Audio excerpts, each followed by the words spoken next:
Saudara yang kekasih dalam nama Yesus, mari kita membuka Lukas pasal 5 ayat 1 sampai 11.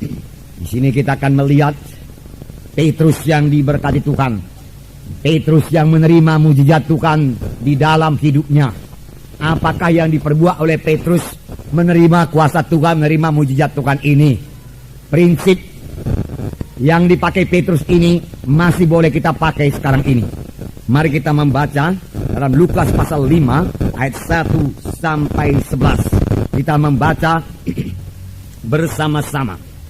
Pada suatu kali Yesus berdiri di pantai Danau Genesaret, sedang orang banyak mengerumuni dia hendak mendengarkan firman Allah. Ia melihat dua perahu di tepi pantai. Nelayan-nelayannya telah turun dan sedang membasuh jalannya. Ia naik dalam salah satu perahu itu, yaitu perahu Simon, dan menyuruh dia supaya menolakkan perahunya sedikit jauh dari pantai. Lalu ia duduk dan mengajar orang banyak dari atas perahu. Setelah selesai berbicara, ia berkata kepada Simon, "Bertolaklah ke tempat yang dalam dan tebarkanlah jalamu untuk menangkap ikan." Simon menjawab, "Guru, telah sepanjang malam kami bekerja keras dan kami tidak menangkap apa-apa. Tetapi karena engkau menyuruhnya, aku akan menebarkan jala juga." Dan setelah mereka melakukannya, mereka menangkap sejumlah besar ikan, sehingga jala mereka mulai koyak. Dan mereka itu datang. Lalu mereka bersama-sama mengisi kedua perahu itu dengan ikan, hingga hampir tenggelam.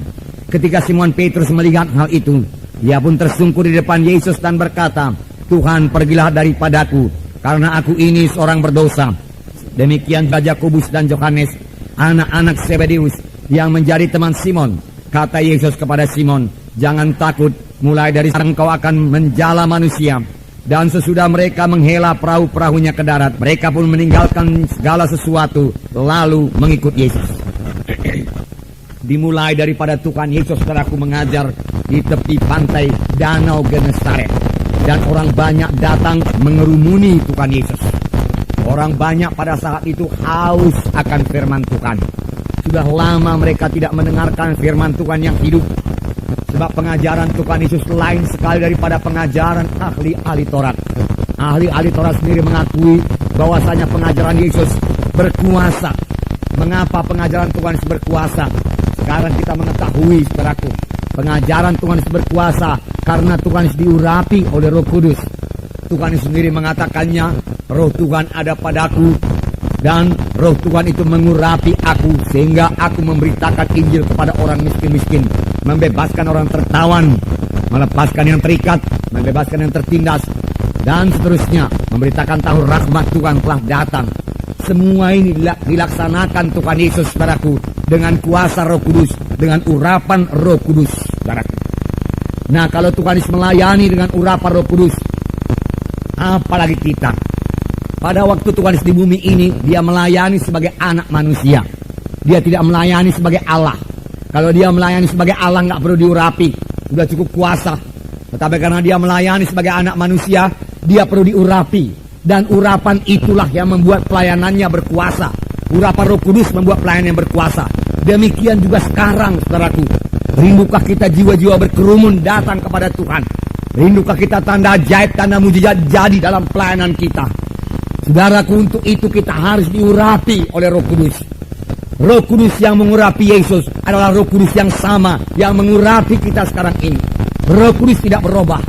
Roh Kudus sudah bekerja pada zaman Yesus dan bekerja pada Yesus. Roh Kudus juga bekerja pada sekarang ini, saudaraku. Kalau gereja-gereja dipenuhkan dengan Roh Kudus, berarti setiap anak-anak Tuhan dalam gereja itu dipenuhkan dengan Roh Kudus, saudaraku. Maka kita akan mengalami lagi kuasa dan mujizat Tuhan di dalam gereja kita ini. Bertambah-tambah kuasa, bertambah-tambah mujizat. Sebagai akibatnya, jiwa-jiwa akan datang terus berbondong-bondong datang kepada kebaktian kita. Sudah mulai, saudaraku, tapi belum sepenuhnya, saudaraku.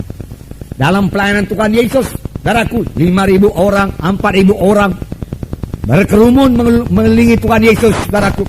Dia mengajar dalam rumah, lalu di muka pintu jendela semua penuh dengan orang, saudaraku, dengan jiwa-jiwa yang haus akan firman Tuhan, yang diurapi Tuhan. Jiwa-jiwa sekarang ini juga haus akan firman Tuhan yang hidup, firman Tuhan yang diurapi Tuhan, saudaraku. Saudaraku, kuncinya yaitu penuh dengan Roh Kudus. Puji Tuhan, saudaraku.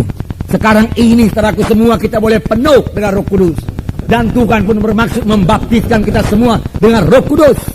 Sama seperti dia melarang murid-muridnya, janganlah kamu tinggalkan Yerusalem. Tunggulah perjanjian Bapa yang kamu dengar daripadaku. Karena Yohanes membaptis dengan air, tapi tidak lama lagi kamu akan dibaptis dengan Roh Kudus. Dan Tuhan Yesus menambahkan, kamu akan beroleh kuasa kelak apabila Roh Kudus turun ke atas kamu. Kamu menjadi saksi bagiku, Yerusalem, Yudea, Samaria, sehingga sampai ke ujung bumi. Jadi Roh Kudus itu kuasa. Bagi saudara yang sudah menerima Roh Kudus, biar saudara penuh tiap-tiap hari dengan Roh Kudus. Bagi yang belum menerima Roh Kudus, terimalah Roh Kudus dengan iman. Bagaimana menerimanya, saudaraku? Oh, pelajaran kita, firman Tuhan pada hari ini akan menerangkannya kepada saudara. Sebab Petrus menerima kuasa Tuhan, Petrus menerima berkat Tuhan, Petrus menerima ajaib Tuhan. Apakah yang diperbuat oleh Petrus? Yang diperbuat Lukas 5 ini merupakan prinsip yang bisa kita pakai sekarang ini untuk menerima segala berkat yang telah dijanjikan Tuhan kepada kita, saudaraku. Nah, saudaraku yang kasih dalam nama Yesus. Jadi, saudaraku, Tuhan Yesus mengajar ini di tepi danau Galilea, saudaraku.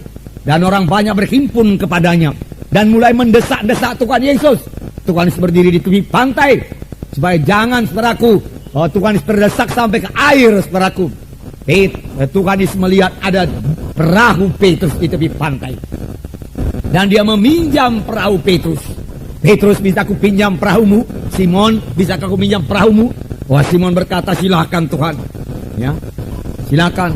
Lalu, saudaraku, Tuhan Yesus mulai mengajar orang banyak dari atas perahu Petrus, saudaraku. Selesai mengajar, saudaraku, Tuhan Yesus, saudaraku, memperhatikan Petrus. Sudah seharusnya Petrus diberkati Tuhan. Layaklah Petrus menerima berkat Tuhan, saudaraku. Mengapa, saudaraku? Petrus sudah menabur. Kalau sekarang ini kita katakan, semua yang menabur, saudaraku, pasti menuai. Petrus telah memberikan perahunya dipakai untuk mengabarkan Injil. Layaklah, sudah seharusnya lah Petrus diberkati Tuhan. Saudara kekasih, dalam nama Yesus, Tuhan mau memberkati Petrus. Tuhan mau mencurahkan berkatnya pada Petrus. Tetapi, saudaraku, Tuhan mempunyai jalan Tuhan sendiri. Bagaimana dia mencurahkan berkat itu? Ada jalan Tuhan, saudaraku. Tidak otomatis, saudaraku, berkat itu turun, saudaraku. Saudaraku, jalan apakah itu? Bagaimana kamu menerima berkat Tuhan itu?